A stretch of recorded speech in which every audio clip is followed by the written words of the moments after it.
Today in this session I am going to explain a very important topic in C language, that is pointers in C. In this session I am going to explain these topics. First is introduction, next is pointers. In introduction part I will be explaining about variables, then I give an introduction to pointers, then we will explain pointers in detail. In pointer section I am explaining declaration, initialization and various operators used in pointers. So first come to variables. What is a variable? We know that variables are used to store data. Any type of data can be stored in a variable. So what is variable? It is used to store data. And also variable declaration is like this. This is an example for variable declaration. That is, here a is an integer value. While executing this statement, we know that in memory 4 bytes of memory will be reserved for this variable a. 4 bytes will be reserved. Okay, in the 32-bit machine. So for each location we know that there will be a address. Let it be 1000. Then next consecutive location will have 1001. Then 1002, 1003, etc. like that. So this 4 bytes will be reserved for variable a. And symbolically we can represent this as a single location for our ease. So variable name is this. Then we will represent an address here, that is 1000. 1000 is actually the base address of this location. And suppose we are initializing a with a value. Let it be 10. Let a equal to 10. While executing this initialization statement, this 10 will be stored in this location. Okay? By using that 4 bytes, 10 will be stored there. So for a variable, there will be 3 elements. That is name, value and an address.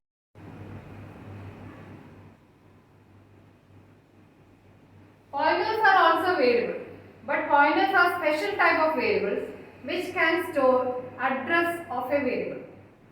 Okay, so pointers are used to store address of variable.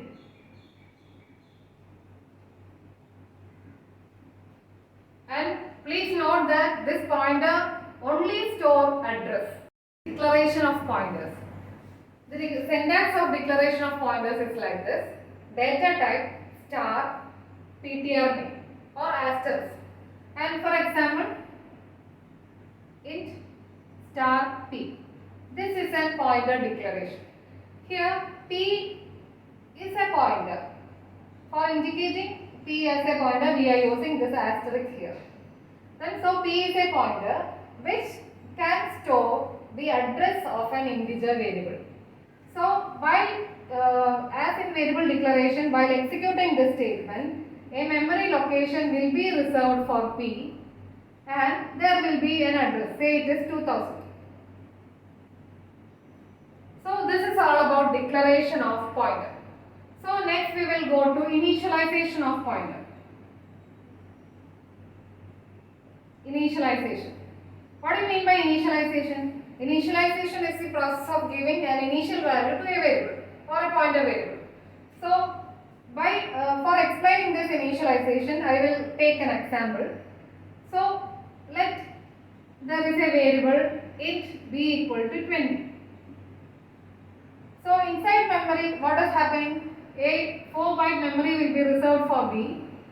Then there will be an address, say it is to 3000, and b will be having a value 20. And next we are going to explain initialization of pointer, right? So I am first declaring a pointer variable. Let it be p. So here I am declaring an integer pointer variable, which means that p can point to a integer value. So while execution of this statement, another memory location will be reserved for p. Let it be at 4000 address.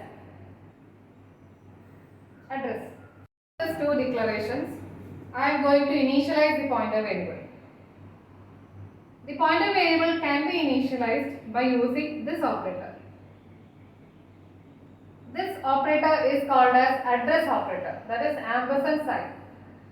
This means that address of B is assigned to P. What is address of B here? Address of B is 3000. This 3000 will be assigned to this location. So P will now contain the address of B, which means that P is now pointing to B. In short, P points to B. P points to B. So now we completed pointer declaration, initialization and explained about address operator. By using address operator, we access the address of the variable. And next we have to explain indirection operator. This indirection operator is also called as dereferencing operator.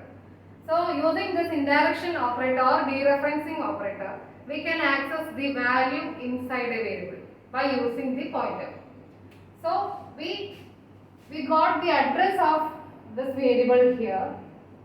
Next we want to access the value of B using pointer P.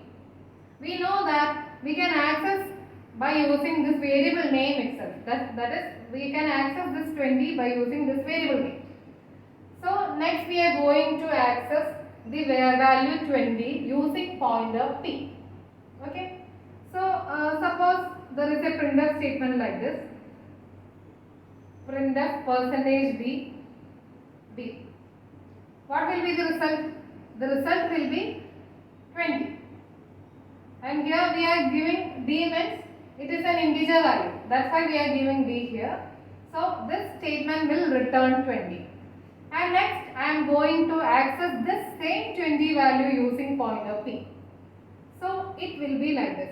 Suppose it is a printf statement and also we are going to print 20, right? So it will be an integer value, so we can use %D here. And next we are using pointer P to access the value in B. So for that we are using indirection operator star and then give the pointer name.